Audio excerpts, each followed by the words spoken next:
لله نحمده ونستعينه ونستغفره ونؤمن به ونتوكل عليه ونعوذ بالله من شرور أنفسنا ومن سيئات أعمالنا من يهده الله فلا مضل له ومن يضلله فلا هادي له ونشهد أن لا إله إلا الله وحده لا شريك له ونشهد أن سيدنا وسندنا وحبيبنا ومولانا محمدا عبده ورسوله الذي أرسله بالحق بشيرا ونذيرا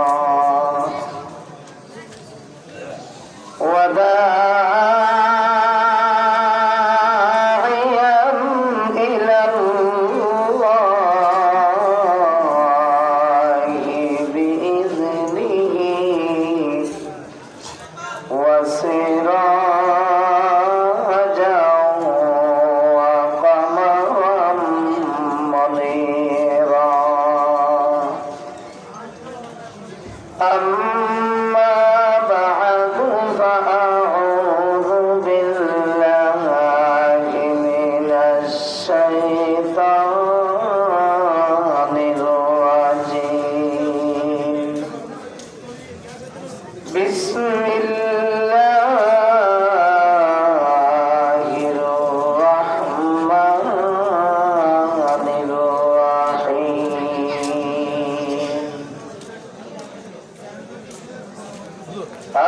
أفحسبتم أنما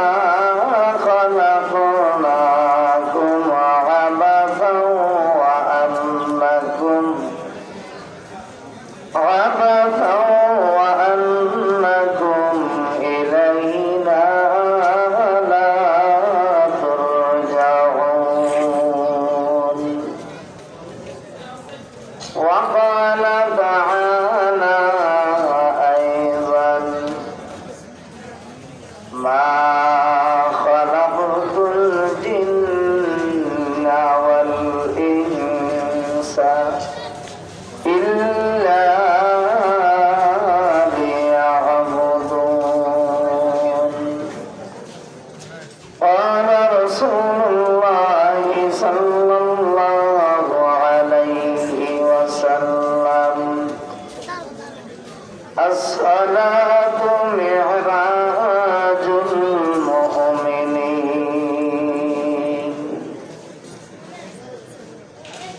آدم के लिए फख्र आली नसबी है मक्की मदनी हाशमी और मुत्तलबी है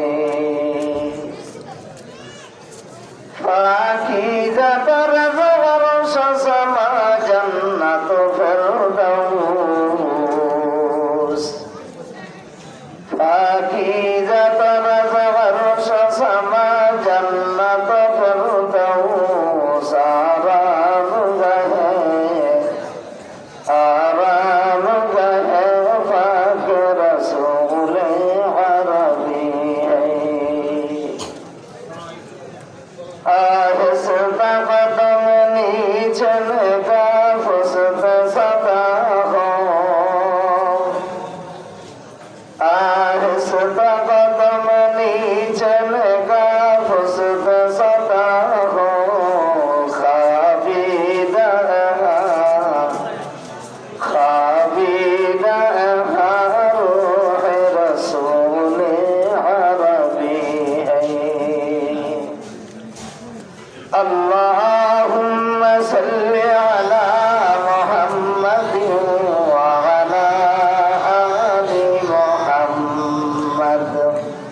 كما صليت على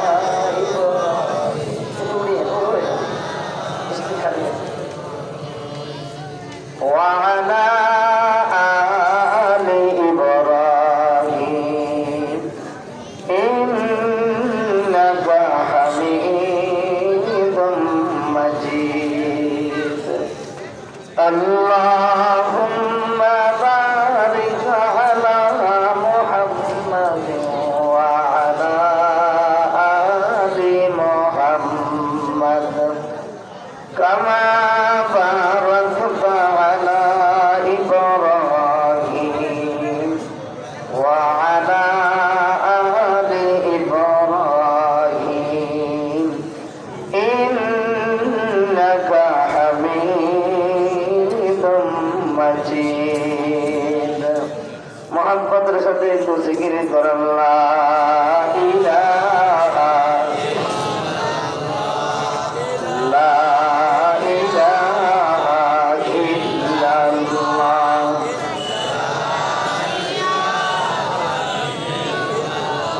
একসাথে লা ইলাহা ইল্লাল্লাহ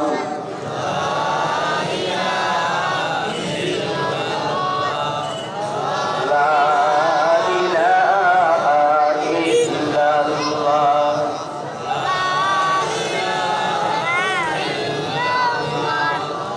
লা ইলাহা ইল্লাল্লাহ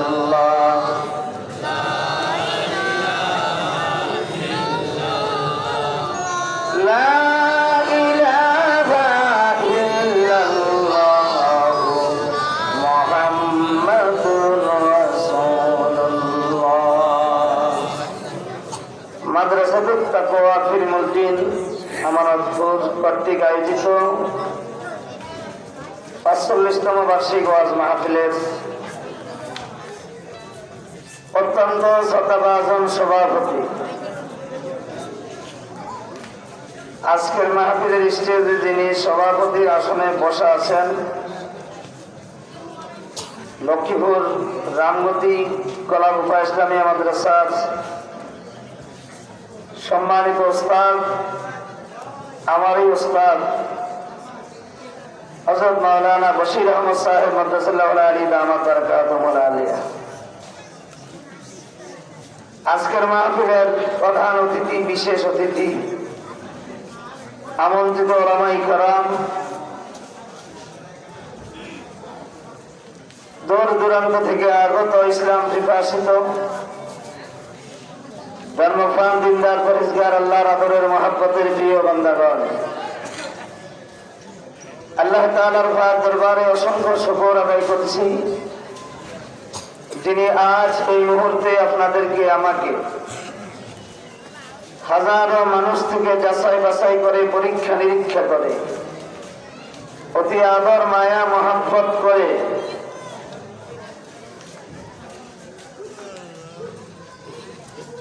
বর্তমান সময়ের বেঈমানি শক্তির কুফরি শক্তির ইমাম শ্রেণীর ষড়যন্ত্রে বিস্তারিত বিভিন্নমুখী জালের ভিতরে আবদ্ধ না রেখে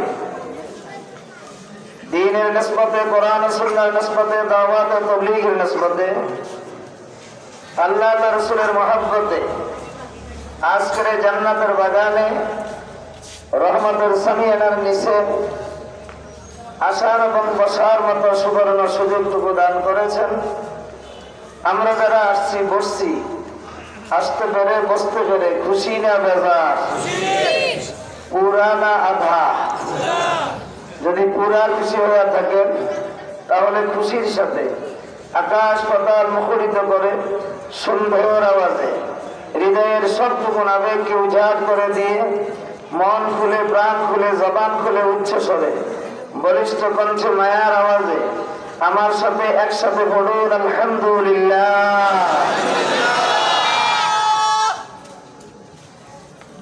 বর্তমান সময়ে আজকের ওয়াজ মাহফিল হওয়া এটা মুসলমানের জন্য এই এলাকাবাসীর জন্য আল্লাহর পক্ষ থেকে রহমত, ঠিক না ঠিক? এখন শুধু মাহফিল করতে গেলে ঢাকা মাহফিলের কথা বললে অনুমোদন নাই, অনুমতি নাই। অনুমতি ছাড়া করা যাবে না। কারণ কি, ইস্যু কি, সমস্যা কি? সমস্যা হলো করোনা। আবার কেউ কেউ বলেন ভাস্কর্য। ভাস্কর্য যেটা, এটা নিয়ে তো ওলামায়ে কেরাম কাহারো সাথে যুদ্ধ করে না, কাহারো সাথে মারপিট করছে না, দাওয়াত দিচ্ছে। মানলে মানেন, না মানলে আল্লাহর দরবারে জবাবদিহিতে হবেন আপনারাই। ঠিক না বা ঠিক? করোনা, মাহফিলে করোনা আসার ভয়, মসজিদে করোনা আসার ভয়, রাস্তায় রাস্তায় যে আমার ভাইয়েরা এই দিবস আর সেই দিবস গাড়ি রিজার্ভ করে আসা ধরে ধরে ঝাঁকে ঝাঁকে ভিড় জমাচ্ছে, ওখানে কি করোনা যাইতে পারে না? আরো জোরে বলেন। মূল কথা হচ্ছে,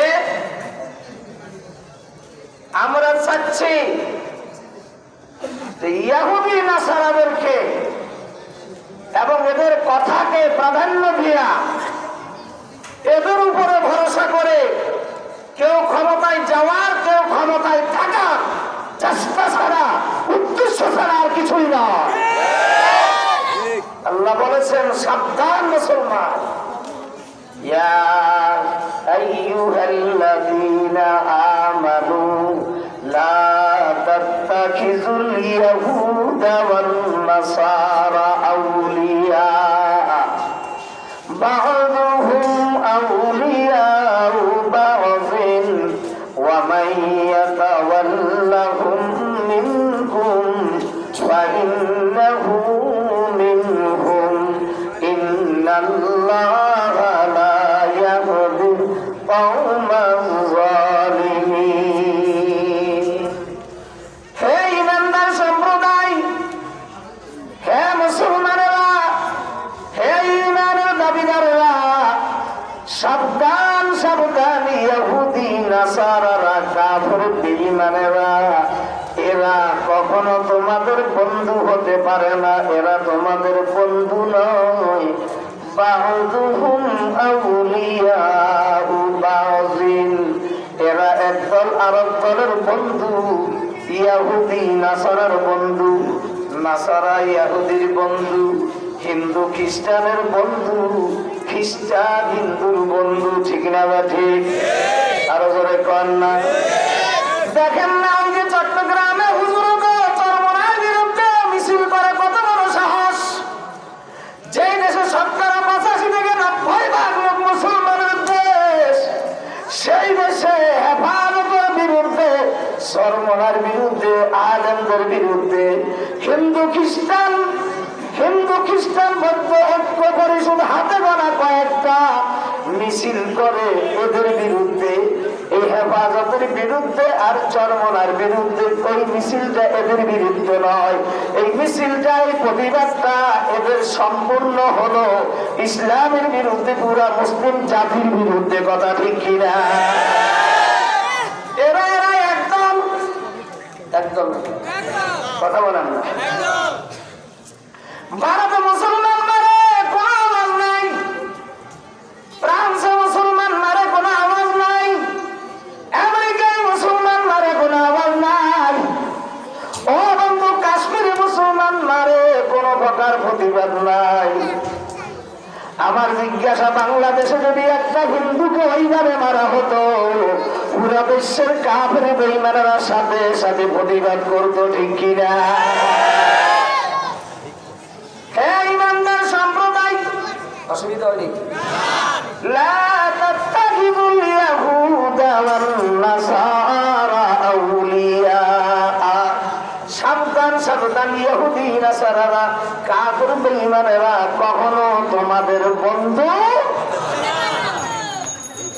বা'দুহুম আউলিয়াউ বা'দিন, এরা একদল আরেক দলের বন্ধু। ঠিক না? ঠিক কথা বলেন, ঠিক নেই?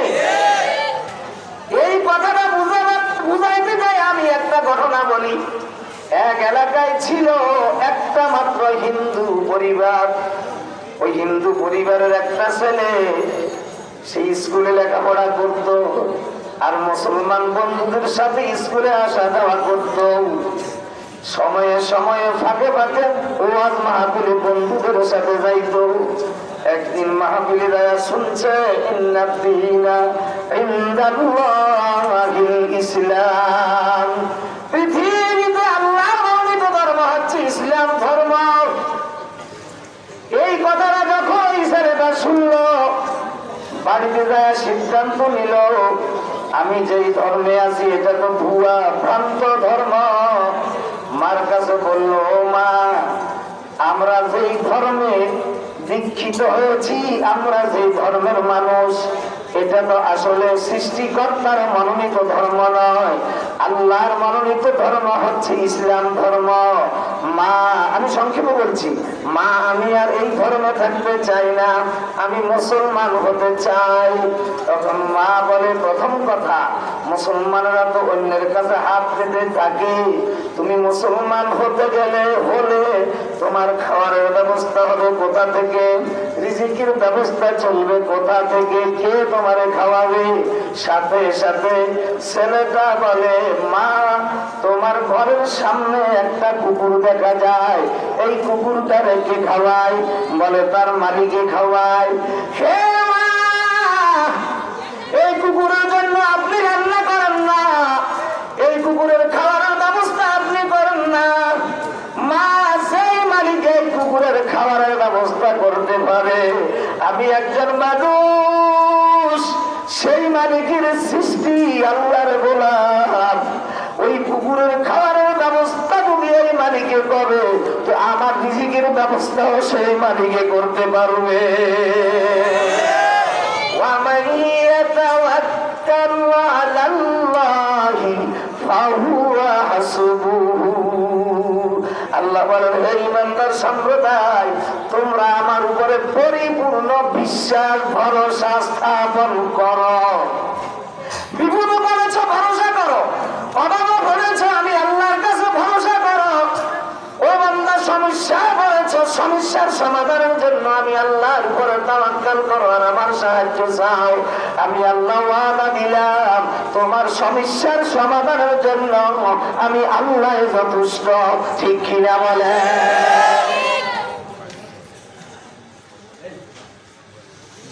মা কর বুঝছি, তুই তো মুসলমান হইয়া যায়, তো বাবা তোরা একটা কথা বলি, তুই আমাদের ধর্মে থাকিস না, আপত্তি নাই, তোরা পরামর্শ দিচ্ছি, প্রয়োজনে তুই খ্রিস্টান হইয়া যা। কি হইয়া যা? কথা কই, কি হইয়া যা? খ্রিস্টান হইয়া যা। তারপরও মুসলমান হোস না। যদি খ্রিস্টান হস, তাহলে তোর সাথে আমাদের সাথে একটা সম্পর্ক থাকবে, যোগাযোগ থাকবে, আসা যাওয়া থাকবে, পরিচয় থাকবে। মুসলমান হয়ে গেলে তোর সাথে আমাদের সাথে কোনো সম্পর্ক, পরিচয়, যোগাযোগ থাকবে। বাযুহুম আউলিয়াউ বাযিন, আল্লাহ কয় এরা একদল আর এক দলের বন্ধু। মা কয় খ্রিস্টান হইয়া যা, তুই যোগাযোগ থাকবে। তাহলে হিন্দু আর খ্রিস্টান তারা তারা বন্ধু। আল্লাহ বলেছে বাযুহুম আউলিয়াউ বাযিন, এরা একদল আর এক দলের বন্ধু। বাস্তব হয়েছে কিনা? এবার ভাইরা আমার মুসলমান, ছেলেটা বলে, মা তোমার কথা রাখতে পারলাম না, ক্ষমা করে দিও, মাফ করে দিও মা। যতদিন পর্যন্ত ইসলামের মধুর বাণী কালেমা করে মুসলমান হতে পারবো না, তার আগে আমি আর তোমার দুয়ারে ফিরে আসবো না। মার কাছ থেকে বিদায় নিয়ে চলে আসলো। ছেলেটা চলতে চলতে চলতে চলতে পথে খাওয়ারের কোনো ব্যবস্থা নাই। কয়েকদিন উপবাস, এমন অবস্থা হয়ে গেল, দুর্বল হয়ে গেল, নিস্তেজ হয়ে গেল। রাস্তার পাশে কাঠ হয়ে পড়ে আছে, হাঁটতেও পারে না, চলতেও পারে না, পেটের খিদার কারণে চটপট চটপট করছে। হঠাৎ করে একটা চলন্ত প্রাইভেট কার রাস্তা দিয়ে যাচ্ছে, সাথে সাথে প্রাইভেট কারটা ওই জায়গায় দেয়া থেমে গেল। ভেতর থেকে একজন সাহেব পাঞ্জাবি পরানো, পায়জামা পরানো, মাথায় একটা টুপিও দেখা যায়, বের হয়ে বলল, হে বাবা তুমি আমার গাড়িতে উঠাও। ছেলেটাকে গাড়িতে উঠালো, বাসায় নিল, গোসল দিল, খাওয়া দাওয়া করাইলো, সব কিছু শেষ দিয়ে এখন জিজ্ঞাসা করে, হে বাবা তোমার নাম কি, বাড়িঘর কোথায়, পরিচয় কি তোমার? ছেলেটা বললেন, ও বাবা গাড়িতে উঠাবার আগে কেন আমার পরিচয়টুকু নিলেন না, বাড়িঘরের খোঁজ খবর নিলেন না? সাহেব বললেন, হে বাবা তোমাকে আমি আমার ইচ্ছায় আমার গাড়িতে উঠাই নাই, আমার এই চলন্ত গাড়িটা বন্ধ করে দিয়ে কে জানি আমার ডাক দিয়া ও সাহেব তুই যদি এই ছেলেটারে তোর গাড়িতে না উঠাস, তোর গাড়ি এক কিঞ্চিত পরিমাণ আর সামনের দিকে অগ্রসর হবে না। আমি তো আমার ইচ্ছাই উঠাই নাই, আমার চলন্ত গাড়িটা বন্ধ করে দিয়া তোর উঠাবার জন্য বাধ্য করেছে। বলে বলো তুমি নাম কি, পরিচয় কি, বাড়িঘর কোথায় তোমার? বলে আমি একজন হিন্দুর ছেলে,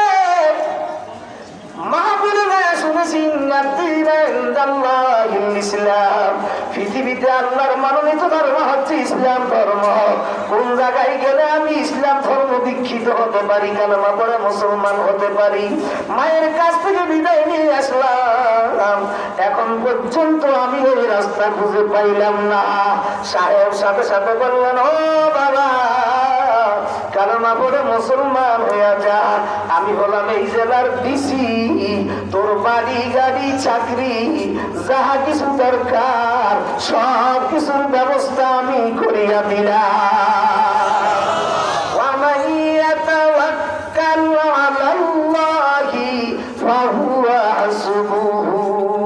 তোমরা যদি ইমানদাররা পরিপূর্ণ বিশ্বাস আর ভরসা যদি আল্লাহর উপরে থাকে তো রিজিক পৌঁছাইতে পারেনি আল্লাহ, বড় সোয়াইয়া খাবাইতে পারেনি, বসাইয়া খাবাইতে পারেনি, তাহলে ভরসা কার উপরে? রিজিকের ভরসা কার উপরে? চাকরির ভরসা, কথা বলে একসাথে বলবেন, ক্ষমতার ভরসা, ক্ষমতা দেখে আরো বলে কন্যা নাকি নিজের কোন বাহাদুরিতে? তাবারাকাল্লাযী বিয়াদিহিল মুলক ওয়া হুয়া আলা কুল্লি শাইইন কাদির।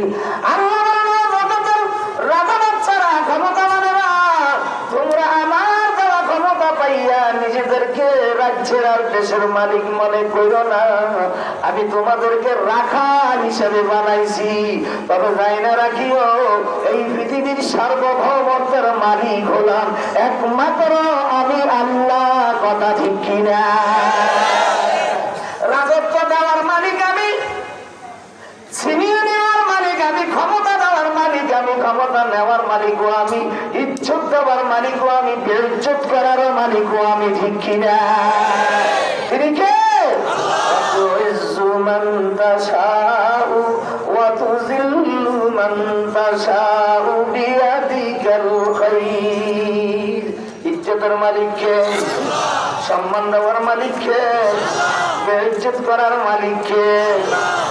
ভাই দেখেন না কত সসম্মানে ক্ষমতায় বসাইলো, যার কথায় যার ইঙ্গিতে পুরা বিশ্বটা এক প্রকারে চলতো, সেই আমেরিকার ওই বুশের এমন ভাবে ক্ষমতা থেকে নামাইছে, জুতা দিয়া পিটাইয়া ইজ্জত দিয়া উঠাইছে, বেইজ্জতি করে নামাইছে, কথা ঠিক কিনা? আঙ্গদেশে নোয়াখাইয়া ভাষায় কই এই বাংলাদেশে আল্লাহ বহুজনের ক্ষমতায় দিছে, হাতে হ্যান্ডকাপ লাগায়া আবার জেলখানার আসামিও বানাইয়া বেইজ্জতিও করেছে, ঠিক কিনা বলেন না? দেশটা ভালো চলুক আর খারাপ চলুক, 9 বছরের রাজা এর 7, 10 বছর হয়েছে তার সাজা, ঠিক কিনা? আমি এটা হিংসা হিসাব বিদ্বেষী ভাবে বলছি না, বোঝার জন্য। আল্লাহ ইজ্জত দিতে পারে, বেইজ্জতিও করতে পারে। ইজ্জতের মালিকও আল্লাহ, বেইজ্জত করার মালিকও আল্লাহ, ক্ষমতা দেওয়ার মালিকও আল্লাহ, ক্ষমতা নেওয়ার মালিকও আল্লাহ। কথা ঠিক কিনা? তাহলে ভরসা কার উপরে?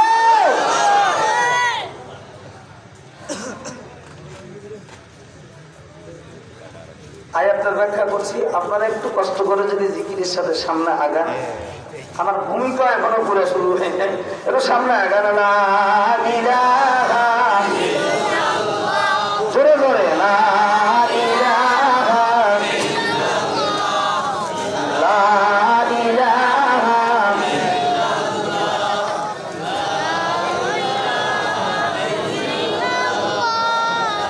এত আসবে এত আসবে, এটা তো ইমানি আওয়াজ, এটা তো আমার মুসলমানের পরিচয়ের আওয়াজ। সাহাবাদের সাথে লা ইলাহা লা ইলাহা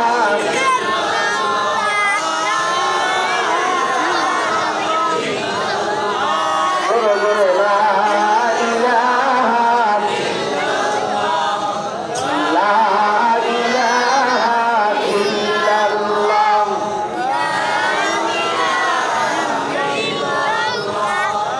উঠতে বসতে ইল্লাল্লাহ, চলতে ফিরতে ইল্লাল্লাহ, বসমে বসমে ইল্লাল্লাহ, শ্বাসে প্রশ্বাসে ইল্লাল্লাহ।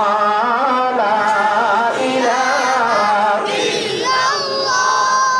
লা ইলাহা লা ইলাহা ইল্লাল্লাহু মুহাম্মাদুর রাসূলুল্লাহ। তো বলতেছিলাম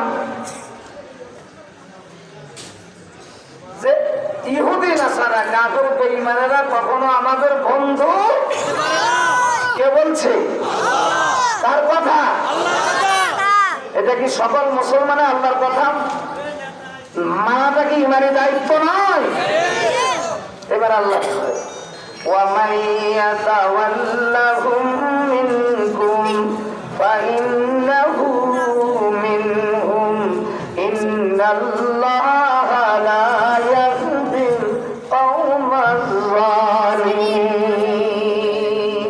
ও মুসলমানেরা, তোমাদের মধ্যে হতে কেউ যদি ক্ষমতার লোভে, অর্থের লোভে, কাফের বেঈমানদের প্রলোভনে পড়ে তাদেরকে ভালোবাসে, তাদের ভালোবাসা অন্তরে জায়গা দেয়, তাদের তাল মিলায়, তাদের কথায় একমত পোষণ করে, তো এটা মুসলমানের কাতারে থাকে না। ওয়ামান ইয়াতাওয়াল্লাহুম মিনকুম ফাইন্নাহু মিনহুম। যদিও মুসলমান কাতারে চলে গেছে ইহুদি নাসারার, ওই ইহুদি নাসারার কাতারে যাওয়ার মতো নামদারি কিছু মুসলমান নাস্তিকের মুরতাদের পাঁচটা দালালের গোলাম বাংলাদেশে আছে। ঠিকই না?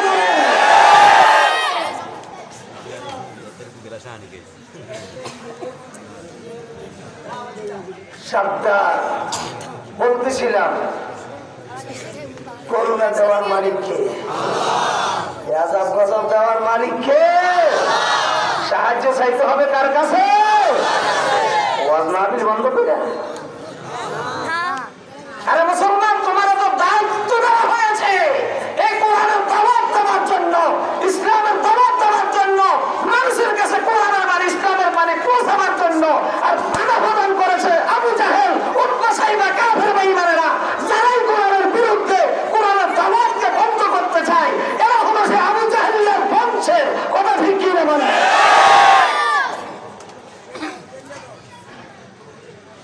ভাই দোস্ত আহমদ, বলতেছিলাম এই মাহফিলটা এই অবস্থায় এলাকার জন্য বড় রহমত। ঠিক কিনা? আমার এই মুরগি চলে যাননি? ও আচ্ছা, আমার অভ্যাস একটু খারাপ। এই মাহফিল থেকে কেউ উঠতে গেলে তখন আর বয়ানের সামনের দিকে আর গতি থাকে না। আর যাহা বলবো আল্লাহর সাহায্য নিয়ে, আল্লাহ যেন কিছু কথা বলার তৌফিক দান করেন। এলাকায় মাহফিলটা হচ্ছে, আমরা খুশি না বেজার? পুরা না আদা? পুরা খুশি হয়ে থাকলে আবারও পড়ি আলহামদুলিল্লাহ। এত আসতে আর একটু জোরে বলেন আলহামদুলিল্লাহ।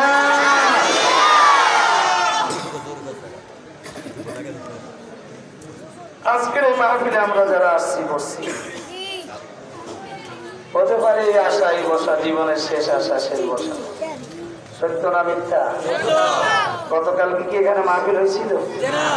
আমরা কি মাহফিলে ছিলাম বা এই ধরনের কোন পরিবেশে বসেছিলাম? আগামীকালকে কি মাহফিল থাকবে? যদি আমার জিজ্ঞাসা, যদি এই রাত্রে মারা যায় তাহলে আমার জীবনে কি আর মাহফিল আছে? আর মানুষ সন্ধ্যা রাত্রে ঘুমায়, সকালে মরা লাশ হইয়া বের হয় না নিজের ঘর থেকে? কথা বলেন। সন্ধ্যা রাত্রে ঘুমায়, সকাল বেলায় তাজা মানুষ, জিন্দা মানুষ রাত্রে সকালে মরা লাশ হয়ে বের হয়, হয় কি হয় না? আমি আর আপনি আজকের এই মাহফিলে আসছি, ভবিষ্যতে বাঁচবো, আরো 2-4 দিন থাকবো, অনেক চিন্তা বেগের মাথায় থাকে, নিজের দিলে থাকে, ঠিক না? কিন্তু আশাটা হঠাৎ করে ধ্বংস হয়ে যায়, ঠিক না ভাই? ঠিক। আজকে আমরা এখানে মাহফিলে উপস্থিত হলাম, বসলাম, হয়তো আগামীকালকে গুরুত্বপূর্ণ কাজ আছে, আমার বাড়িতে হয়তো কোনো মেজবানি আছে, না হয় আমার মেয়ের বিবাহের, ছেলের বিবাহের অনুষ্ঠান আছে, আর না হয় আমি বিদেশ যাব, সব ওকে, এমন সিদ্ধান্ত আছে, ঠিক না? যাইতেছে বিদেশে, নোয়াখালী থেকে রওনা হলো, বিমানবন্দর পৌঁছার আগে আগে গাড়ি মুখোমুখি সংঘর্ষ লেগে জায়গায় মারা যায়, এমন ঘটনা কি ঘটে না রে ভাই? হাতিয়ার খবর আপনারা শুনছেন কিছুদিন আগে, নতুন বধূ, নতুন জামাই নৌকায় চড়ে যাচ্ছে, বাবার বাড়ি থেকে শ্বশুর বাড়িতে যাচ্ছে, ওই নতুন মেয়ে সহ 7 জন নদীতেই মারা গেল। বাবার বাড়িতে আবার ফিরে আসলো লাশ হইয়া নদী থেকে।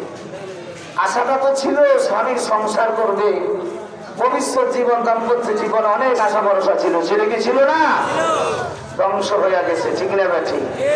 আবার আর আপনার মনের ভিতরে অনেক আশা আছে, আগামীকালকে কি করবো, পরের দিন কি করবো, এই সব কিছু ধ্বংস হয়ে যেতে পারে মুহূর্তের মধ্যে, ঠিক না? সেজন্য আল্লাহ রাসূল বলছেন, আবসিরু যিকরা হাদিমিল লাযযাতিল মাউত, উম্মতরা এই মৃত্যুটাকে বেশি বেশি করে স্মরণ করো। যে মৃত্যুটা, যেই বস্তুটা তোমার কাছে আসবে, হঠাৎ করে খবর নাই, টেলিফোন নাই, মোবাইল নাই, সংবাদ নাই, মনের আশা মনে থাকবে, আশা পূরণ হবে না, সকল আশাকে ধ্বংস করে দিবে, দিলে যত স্বাদ আর মজা আছে সব ধ্বংস হয়ে যাবে। ওই বস্তুটাকে, ওই মৃত্যুটাকে বেশি বেশি স্মরণ করো, ঈমান তাজা হবে, গুনাহ থেকে বাঁচা যাবে, ঠিক কিনা? হে বন্ধু, আমি যদি নবীর কথা অনুযায়ী মনে করি, আরে এই এলাকায় তো প্রতিদিন মাহফিল হয় না, এই রাস্তায় তো বাজারে তো দোকানপাটে তো অনেক সময় কাটাইলাম, এই মুহূর্তে যদি আমার মালাকুল মউতটা হাজির হইয়া যায়, কিয়ামতটা লইয়া কবরে যাব, আল্লাহর আদালতে কি জবাব দিব? এই সময়টা তো আমার জীবনের শেষ সময় হয়ে যেতে পারে। এই মৌতের চিন্তায় তোমার রাস্তায় রাখতে পারে না, দোকানপাটে রাখতে পারে না, এই বসাটা শেষ বসা মনে করিয়া আখিরাতের কামাই শেষ কামাই হিসাবে ও বন্ধু এই পুঁজি অর্জন করার সুযোগও হতে পারে, ঠিক কিনা?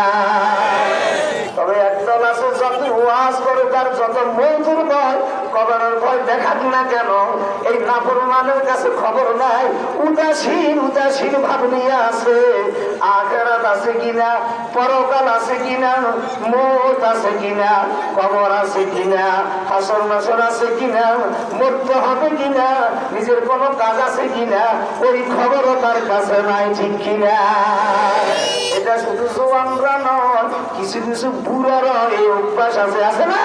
চুলদাড়ি ভাগছে, চুলদাড়ি ভাগছে,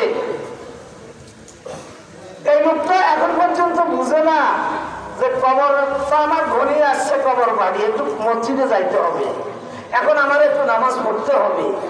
কিন্তু এই লোকটা মসজিদেও যায় না, আল্লাহ রাসূল স্মরণ করে না, চা দোকানে বসে যুবকদের নেয় হা করে টিভির পর্দায় বসে বসে ল্যাংটা ছবি দেখে, কাজ জুয়ে খেলায় বসে। ঠিক না দেখি আছে না নাই? ও বাবা, ও মুরব্বী বাবা, কেন তোমার কি এই খবর নাই? তোমার এই বাড়িতে তোমার দাদা ছিল, বাবা ছিল, কেউ তো নাই, তুমি কি থাকতে পারবে?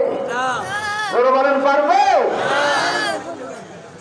40-50 বছর বয়স হয়েছে, কিন্তু এখন পর্যন্ত তার পরিবর্তনের আসে চিন্তা ভেবে আসে না মাথায়। কেন? আমি একটা ঘটনা বলে থাকি, প্রায় জায়গায় বলতাম নেই, বলবো দাদা নাতির ঘটনা, হয়তো কেউ শুনতেও পারেন কোথাও। এক দাদার নাতি ছিল 2টা। কয়টা? খেয়াল করিয়ে দিলের খেয়াল। কয়টা? 2টা। এক নাতির বয়স ছিল 6 বছর। কয় বছর? আর এক নাতির বয়স হলো 22 বছর। কয় বছর? একদিন দাদা 6 বছরের নাতিরে কয়, সনদ আলী, কি দাদা তোরে বিয়ে করাইতে চায়? দাদা কি কয়, বিয়ে কি জিনিস? 6 বছরের নাতি কি বুঝে? এটা দাদাই যাই কয়, শুধু লাফায়, এদিক সেদিক শুধু দৌড়াদৌড়ি করে। দাদা কয় বুঝছি, বলে যা বলবো শুনবেও না, খেয়ালও করবে না, মানবেও না। এবার 22 বছরের নাতিরে কুদ্দুসালি রে কয়, কদমালি রে কয়, ও কদমালি, বলে কি দাদা? বলে তোরা তো মুলাইতেছে, তোরে মুলারি বুঝেন তো? আপনাদের অঞ্চলে হয়তো না থাকতে পারে, এদিকে আছে নাকি? আচ্ছা মুলারিটা কি আগে সেটা বলে। আমার কাছে করবেন না, গরু যখন বাজার উঠে মোটা টাকা যেটা দর উঠানামা হয় 60-70 হাজার, 1 লাখ, 1.5 লাখ, 1.5 লাখ, 2 লাখ হয় কি হয় না?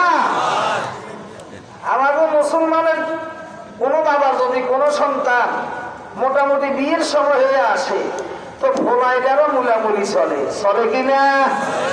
ওরা কথা কয় না, চলে। তো বিদেশের বিষা দেবো, ব্যবসার জন্য একটা দোকান দেবো, আসা যাওয়ার জন্য হুন্ডা দেবো, খোলার গলার সেনও দেবো, অথবা বিদেশ যাওয়ার জন্য 5 লাখ টাকা, 2 লাখ টাকা, 2 লাখ টাকা হাতে ক্যাশ দেবো। ঠিক না বেঠি?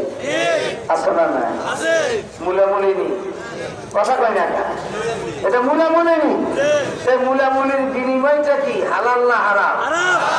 এই মুসলমান সবাই মুখ খুলে বলতে হবে, ছেলে বিয়ে করাইতে যায় মেয়ের পক্ষের সাথে মুলামুলি কইরা অথবা কৌশলগত ভাবে কোন বিনিময় আদায় করা, এটা কি হালাল না হারাম? উত্তর পায়খানা হালাল না হারাম? উত্তর পায়খানা যেমন হারাম, এই মুলামুলির বিনিময় তার চাইতে কোটি গুণ বেশি মারাত্মক হারাম। ঠিক কিনা বলেন? আমার জিজ্ঞাসা, কুত্তার পায়খানা কি কেউ খাবে? মুসলমান জবাব দেন, কুত্তার পায়খানা কি কেউ খাবে? তো ও ছেলের বাবারা যারা আছেন, অবিবাহিত যুবক ভাইরা যারা আছো, ঘরের কাছে কেন ফকিরনির ভাব ধরিবা? ঘরের কাছে ছোট হওয়া এটাই ছোট লোকের পরিচয়। ঠিক কিনা বলেন? আমার জিজ্ঞাসা, এই কুত্তার পায়খানার চাইতে খারাপ এই খাদ্য, এই বিনিময় বাবা হইয়া ছেলে বিয়ে করায় গ্রহণ করবো না। আমি মুসলমান যুবক ছেলে বিয়ে করে মহিলার পক্ষের কাছে, শ্বশুরালয়ের কাছে মাথা নত করবো না, বিনিময় গ্রহণ করবো না, এই হারাম খাবো না। রাজি আছেন কিনা? হাত তুলে রাখার দেখেন তো, এটা তো হারাম খাইতে আশা আছে, অথবা কোনোটা খাইছে এটার মধ্যে বেজাল আছে। হাত তুলে রাখেন, লম্বা করে তুলেন। 2 ঘন্টার ওয়াজ আমল করলে সমাজে এটাই যথেষ্ট। আল্লাহ ছোট ছোট ওয়াজ আমল করছে, এগুলো পাবো হচ্ছে না? আরে তুলি রাখ তোরা, বেড়া তোরা পাবো। এই যৌতুক নামক প্রথা কৌশলগত ভাবে মেয়েকে কষ্ট দিয়া মেয়ের পক্ষ থেকে বিনিময় আমরা খাবো না, গ্রহণ করবো না। এই যৌতুক, এই নাফাক থেকে আল্লাহ আমাদের মুসলমান হিসাবে বাবাদেরকে, অবিবাহিত যুবক ভাইদেরকে আল্লাহ তুমি পবিত্র বানায়া দাও। যারা খাইছেন দয়া করে হয়তো কথার মধ্যে এটাকে মীমাংসা করেন, আর না হয় পরিশোধ করার চেষ্টা করেন। আল্লাহ তুমি কবুল করা বলেন আমিন।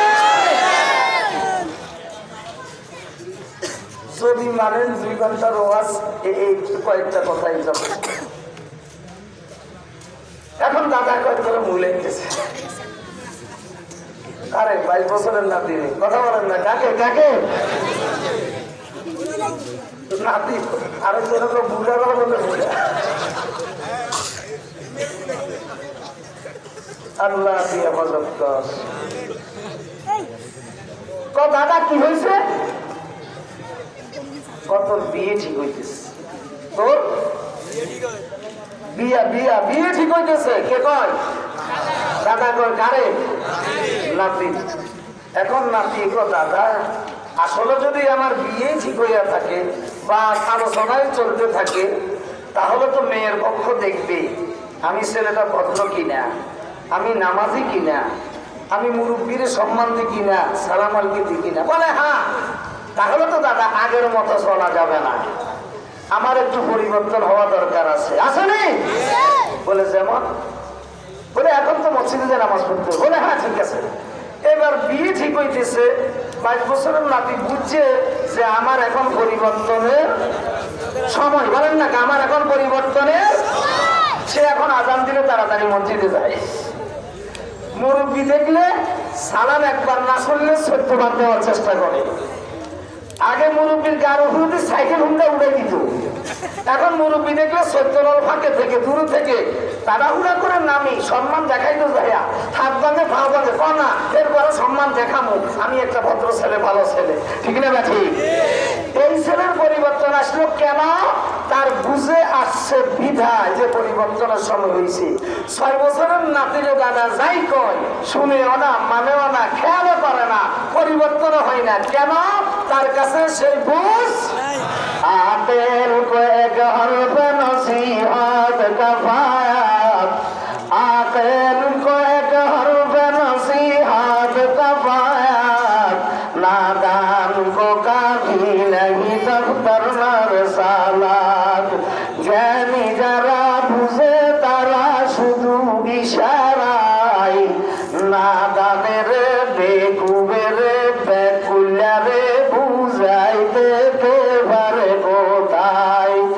আতের কয়েক হরফে নসিহত কফায়াত, নাদান কো কাফি नहीं দফতর না রিসালাত।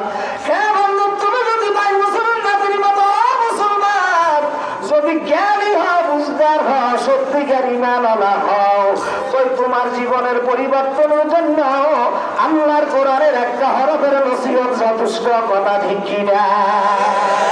আর যদি 6 বছরের নাতির মতো বেকুবার মোকামর হয়, দপ্তরে কি দাবাই না বুঝাইলো দাড়ি বাঁকা এই খারাপ মানুষটা, এই বড়দের পরিবর্তনের আশা করা যায় না।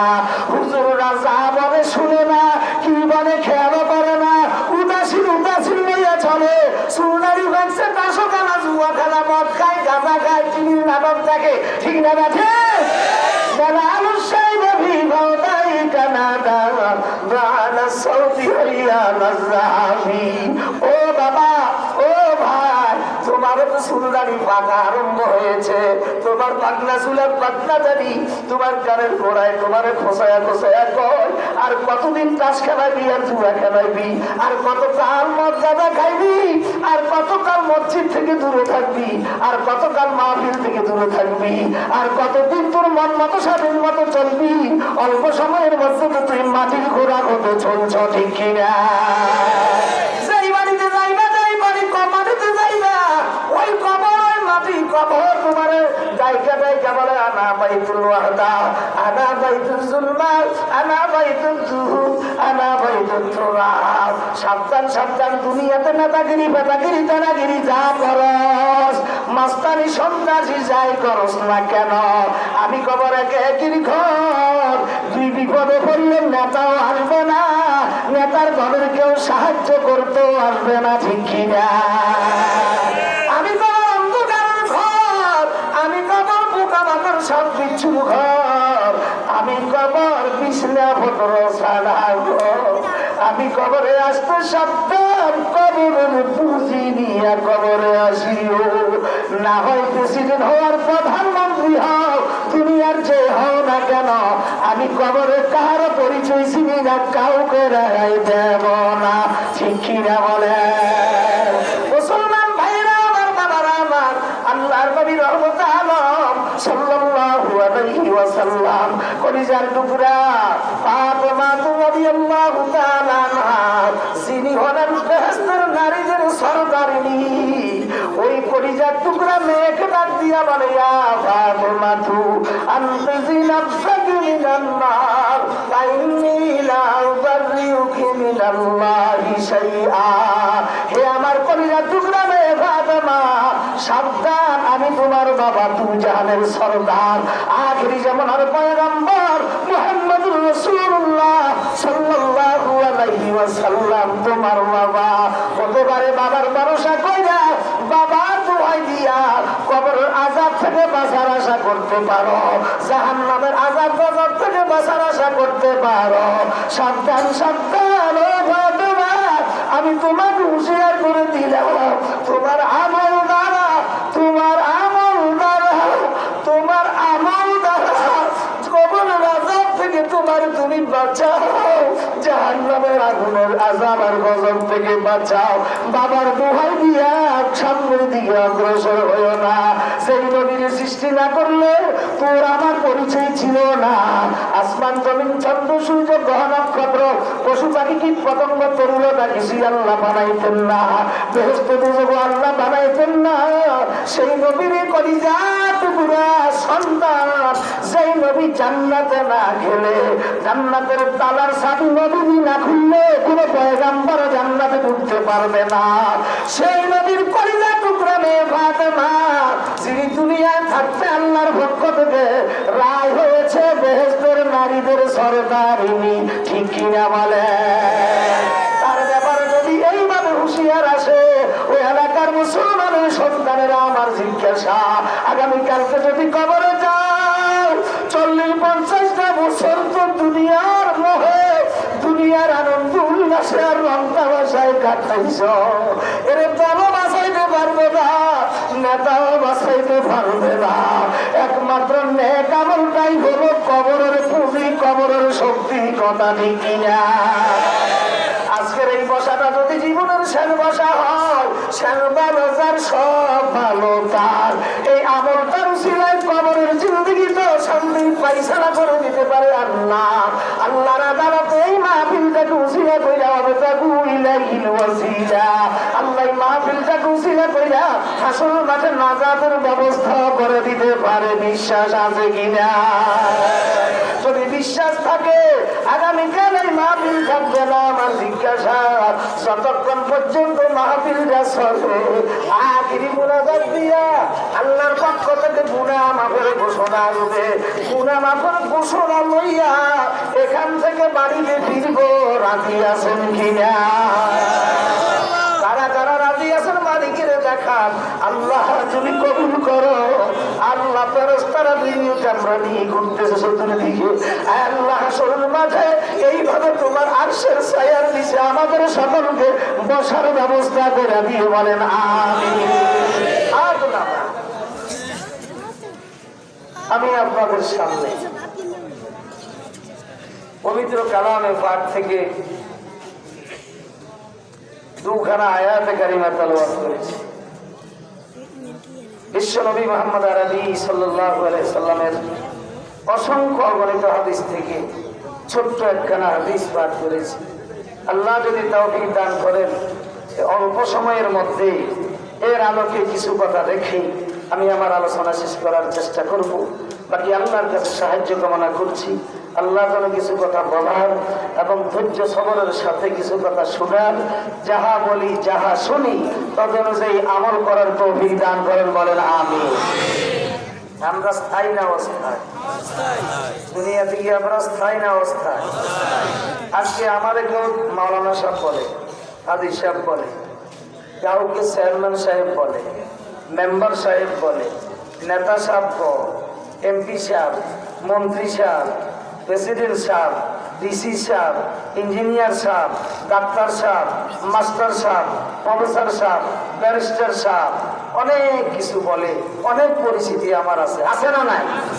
আমার জিজ্ঞাসা, আপনার আমার জন্মের আগে, দুনিয়াতে আসার আগে আপনার আমার কি কোনো অস্তিত্ব ছিল?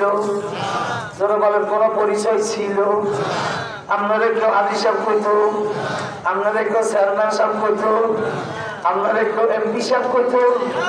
তাহলে যার কোনো পরিচয় ছিল না, আপনার এই পরিচয়টা, আপনার অস্তিত্বটা এই পৃথিবীতে দিল কে? একসাথে কথা বলবেন, কে দিল?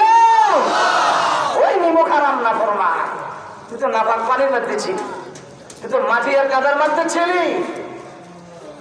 কে তোরা দয়া করে পৃথিবীতে আজকে তুই এমপি, তুই মন্ত্রী, তুই বিচারপতি, তুই ওটা সেটা, কে দিল তোকে? কে পরিচয় তোর করে দিল পৃথিবীতে? তাকে একটু ভয় কর। কে দিলেন? আরো করে বলেন। আচ্ছা, তাহলে এর আগে, জন্মের আগে পৃথিবীতে আমরা ছিলাম, কোন পরিচয় ছিল? আল্লাহ, আপনাদের এলাকার ছেলে পেলে বিদেশ থাকে না? কথা কইেন, থাকেনি? মনে করেন সৌদি আরবের একজন মালিকে একটা ভিসা দিছে, ভিসাটা দিয়া যে ছেলেটা এখান থেকে সৌদি আরব যাবে বা আমেরিকা যাবে, বা আমরা কথার দিকে খেয়াল করি, আল্লাহ রাস্তা কথার দিকে খেয়াল করি, যে ছেলেটা বিদেশ যাবে, মালিকে যে ভিসাটা দিল, সে বিদেশ যায় আর কি কাজ করবে? ওই ভিসার মধ্যে ওই কথাটা লেখা থাকে না? কথা কইেন, থাকে কিনা? থাকে। আচ্ছা, তো মালিকে যে ভিসা দেয়, এই ভিসার একটা মেয়াদ আছে তো? কতদিন? 3 বছর, 5 বছর, ঠিক না বেঠিক? সৌদি, কথা বুঝবেন, সৌদি আরবের মালিকে আপনাকে ভিসা দিল, সে ভিসা দিয়া সে কেন নিতেছে, সে কাজের কথাটা আপনার ভিসায় উল্লেখ আছে, আছে কিনা? এবার এই ভিসা পাইয়া এই আমানতপুরের এই এলাকা থেকে একটা ছেলে সৌদি আরব যায়, সে কি ওই দেশে যায় তার যে মালিক ভিসা দিছে ওই মালিকের কথা মতো চলবে না মনের ইচ্ছা মতো চলবে? সে কি মালিকের কাজ করবে না নিজের স্বাধীনে চলবে?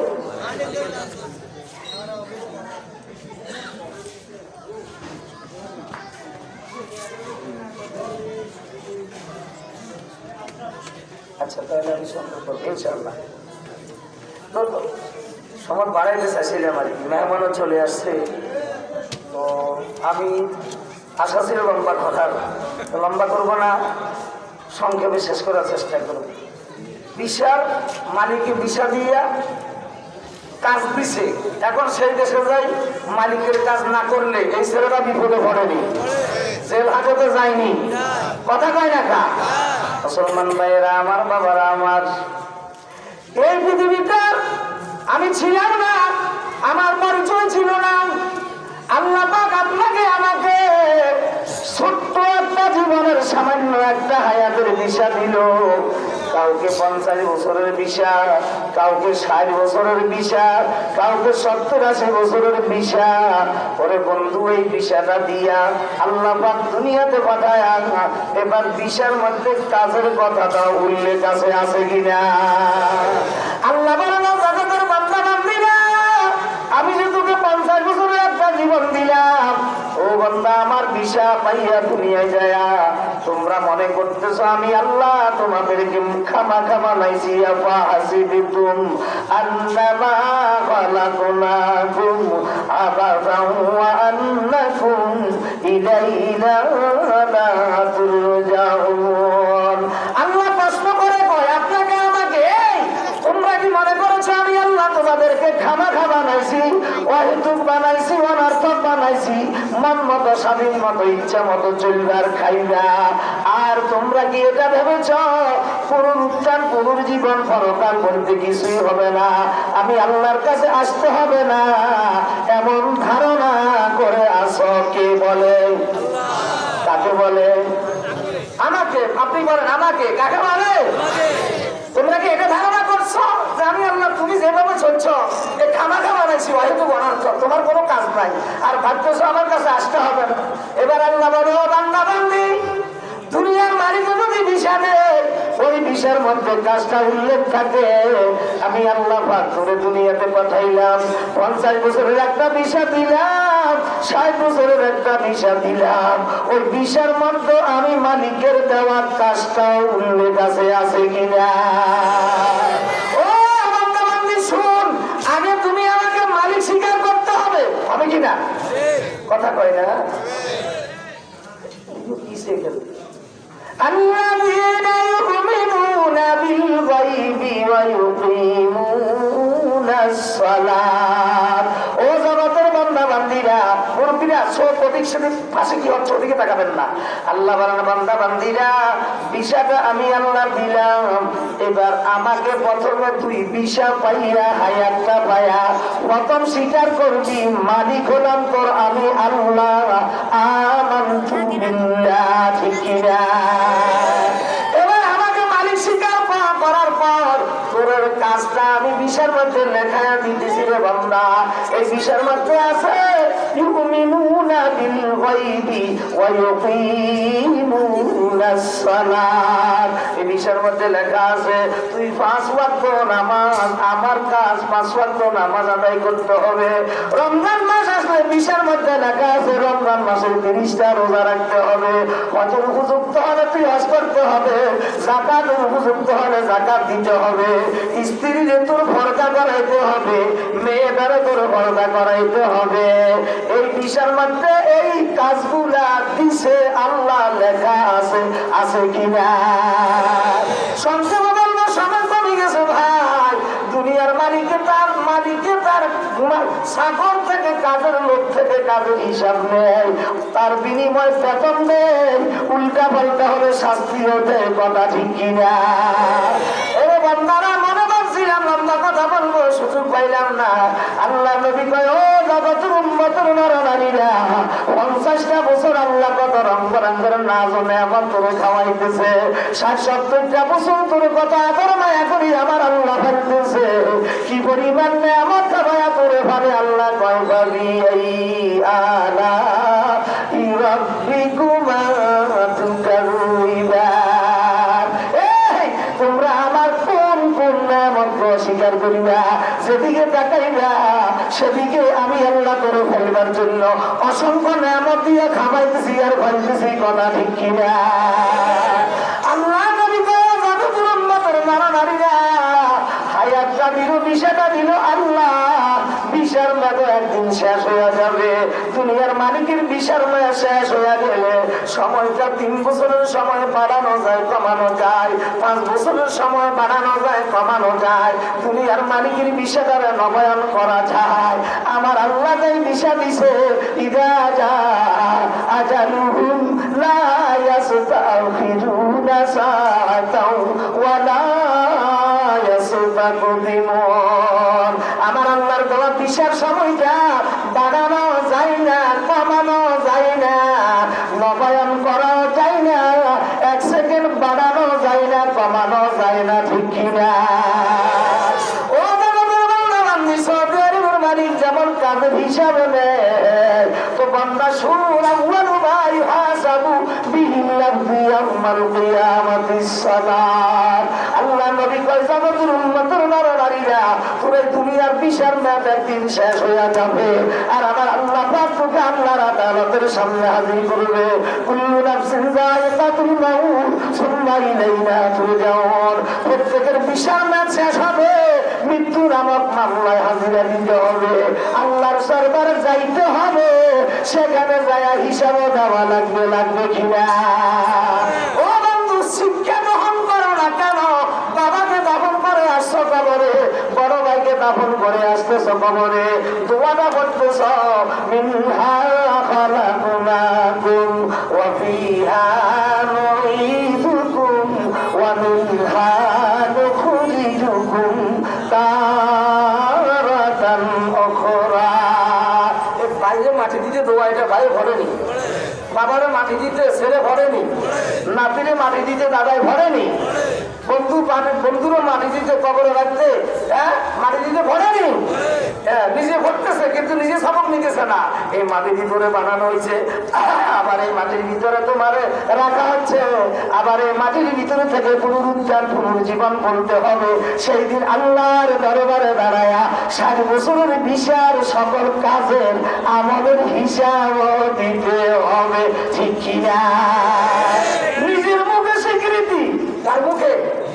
নিজের মুখে। কার মুখে? নিজের মুখে স্বীকৃতি দিচ্ছ। রে বন্ধু, এর পরে তোমার মসজিদে পাওয়া যায় না, সেই মালিকের কাছে পাওয়া যায় না। আল্লাহ নবী বলেন, ও জগতের বন্দাবান্দীরা, দুনিয়ার মালিক যেমন কাজের হিসাব নেই, আকামুল হাকিম রব্বুল আলামিন খোদা যখন আদালত কায়েম করবে, 60 বছরের বিশার মধ্যে যত কাজ আছে সকল কাজের আগে সর্বপ্রথম হিসাব হবে 5 ওয়াক্ত নামাজের হিসাব, ঠিক কিনা বলে? সেই মানুষটা নামাজের হিসাবে ধরা পড়ে যাবে, জাহান্নামের জেলখানা ছাড়া উপায় নাই। সেই মানুষটা নামাজের হিসাব দিকে দয়া পার হয়ে যাবে, ওই মানুষটা বন্ধু বিপদ শেষ, চিরদিনের জন্য শান্তির জীবন জান্নাতে, ঠিক কিনা? এরা মুসলমান, হাসরের মাঠে যেন আল্লাহর দরবারে বেইজ্জতি না হতে হয়, উম্মতেরা যেন জাহান্নামী না হয়, সেই জন্য আল্লাহর নবী সদা সর্বদা উম্মতগুলাকে নামাজি বানাবার জন্য মার খাইছে, রক্ত দিছে, দাঁত ভেঙেছে, অপমান হয়েছে, ঠিক কিনা? নবীর মুখে একটা কথাই থাকতো বেশিরভাগ সব সময়, আসসালাত আসসালাত আসসালাত ওয়া মা মালাকাত আইমানুকুম, হাই নামাজ হাই নামাজ হাই নামাজ, উম্মতেরা নামাজ ছাড়িও না।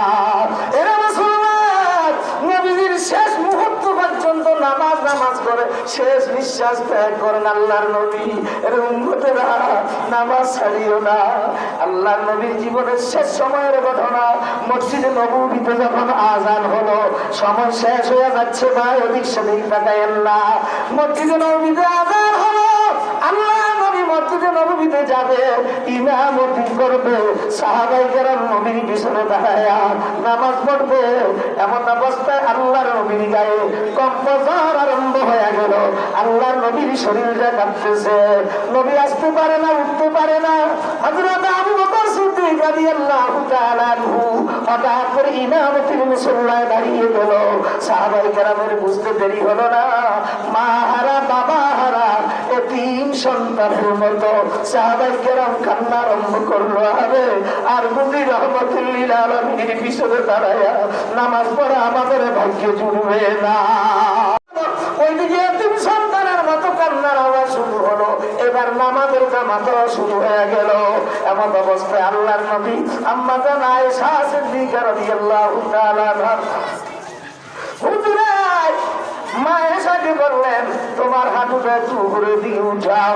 নবীজি মায়েশার হাঁটুর উপরে মাথাটা রাইখা একটু উঁচু করলেন। ওই মসজিদের অথবা হুজরার জানালা দিয়া কিংবা জানালার বেড়ার ছিদ্র দিয়া নবীজি মসজিদে নবীর দিকে তাকায় সাহাবায়ে কেরামের জামাতের দৃশ্য দেখা চোখের পানি ঝরঝর করে ছেড়ে দিয়ে কান্দে। আম্মা জান আয়েশা সিদ্দিকা রাদিয়াল্লাহু তাআলা আনহা নবীজির চোখের পানি দেখে সইতে পারল না, ডাক দিয়ে বললেন, আপনি নবী মসজিদে নবীর দিকে তাকায় আপনি কেন কাঁদেন? কার সুখে কাঁদেন, কার মুখে কাঁদেন, কি হারায়া কাঁদেন? আপনার চোখের পানি দেখলে আমি আয়েশার কলিজা বানাই না, আমি সইতে পারি না গো নবী।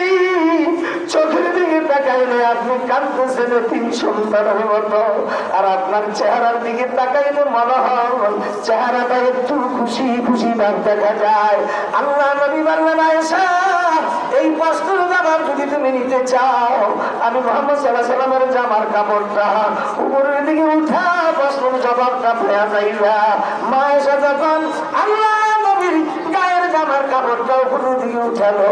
আল্লাহ নবীর পিঠের দিকে তাকায় মা এসে জিজ্ঞাসা করতেছে, নবীজি জীবনে কখনো কোনো সময় আপনার বড় ধরনের বসন্ত রোগ হয়েছে নাকি? বলে কেন রে আয়েশা? বলে আপনার পিঠের মধ্যে বড় বড় ক্ষত বিক্ষত দাগ কেন দেখা যায়? আল্লাহ নবী বললেন, আয়েশা বসন্ত রোগ তো দূরের কথা, মশা মাছি পর্যন্ত আমি নবীর শরীরে বসা হারাম রে আয়েশা। তবে এই দাগগুলি কিসের জানোস নি? মসজিদ নবীতে আবার সাহাবায়ে কেরাম যখন নামাজের জামাত কায়েম করতেছে, আমি নবী চিন্তায় ছিলাম আমার বর্তমানে আমার এই রক্ত মাখা দাঁত ভাঙা নামাজের জামাত আমার উম্মতেরা কায়েম রাখবে কিনা।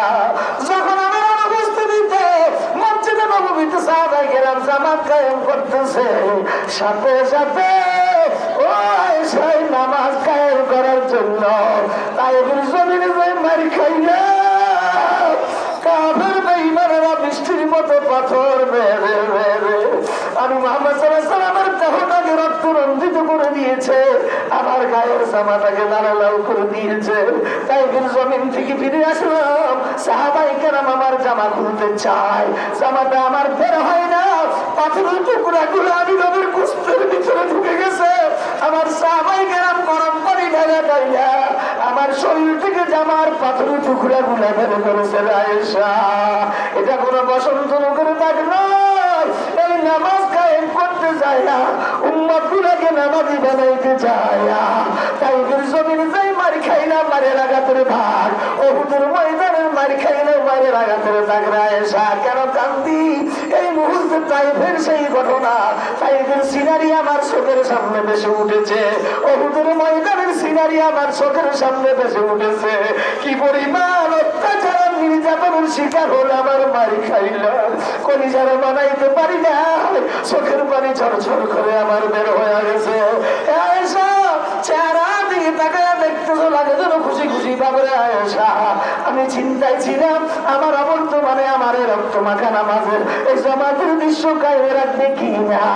আয়েশা আমি মসজিদে যাইতে পারি নাই, আমার অনুপস্থিতিতে আমার সাহাবায়ে কেরাম মসজিদে নববীতে নামাজের এই রক্ত মাখা জামাতের দৃশ্যটা কায়েম করেছে। আমার বিশ্বাস আমি নবী যদি দুনিয়া থেকে চলে যায় আমার একদল পাগল উম্মত থাকবে, জীবনের বিনিময় হলো আমার এই রক্ত মাখা নামাজের জামাতের দৃশ্যটা কায়েম রাখবে। সেই জন্য আমার চেহারায় খুশির ভাব দেখতেছ, সুবহানাল্লাহ কন্যা। আল্লাহ মায়েশা জিজ্ঞাসা করল, তাহলে আমার জিজ্ঞাসা আমার একটা প্রশ্ন, আপনার যে উম্মতগুলি এখন নামাজ কায়েম করতেছে, হাসরের মাঠে সকল নবীগণের উম্মতেরা থাকবে, অসংখ্য গণিত মানুষগুলি থাকবে, সেই দিন আপনি আপনার এই নামাজি উম্মত গুলাকে কেমন করে চিনবেন? আল্লাহর নবী বললেন, আয়েশা এখানে যদি হাজার হাজার ওট থাকে আর যে ওটগুলার কপালের মধ্যে সাদা চিহ্ন থাকবে, সাত গোপাল্লা বলি আমরা, এই সাদা চিহ্ন ওটগুলি হাজার হাজার ওট থেকে বেছে নেওয়া যাবে কিনা? বলে হ্যাঁ সহজে যাবে। হে আয়েশা আমার যে সমস্ত উম্মত গুলি 5 ওয়াক্ত নামাজ ঠিক মতো আদায় করবে, নামাজের জন্য ওযু করবে, হাসরের মাঠে ওদের ওযুর জায়গাগুলি ঝিলিক মারতে থাকবে আর সেজদার জায়গায় নূরের ঝলক চলতে থাকবে। আমি নবী মুহাম্মদুর রাসূলুল্লাহ সাল্লাল্লাহু আলাইহি ওয়াসাল্লাম হাসরের মাঠে আমার এই উম্মত নামাজি উম্মত গুলা কবরের এই নূরের ঝলক এই নূরের আলো দেখা দেখা বাসিয়া বাসিয়া নামাজি উম্মত গুলাকে আমার সঙ্গে সঙ্গী বানায়া একসাথে আল্লাহর জান্নাতের দিকে রওনা হইয়া যাব। ও আমার অকুর এলাকার মুসলমানেরা আমার জিজ্ঞাসা, হাসরের মাঠে যদি নবীর সঙ্গে জান্নাতে যাওয়ার আশা থাকে, আশা আসেনি?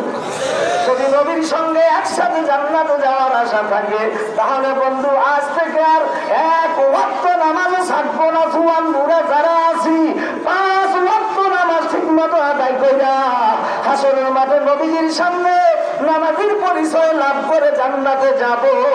আর এক ওয়াক্ত নামাজও ছাড়বো না, 5 ওয়াক্ত নামাজ কায়েম করব, আদায় করব। রাজি আছেন কিনা?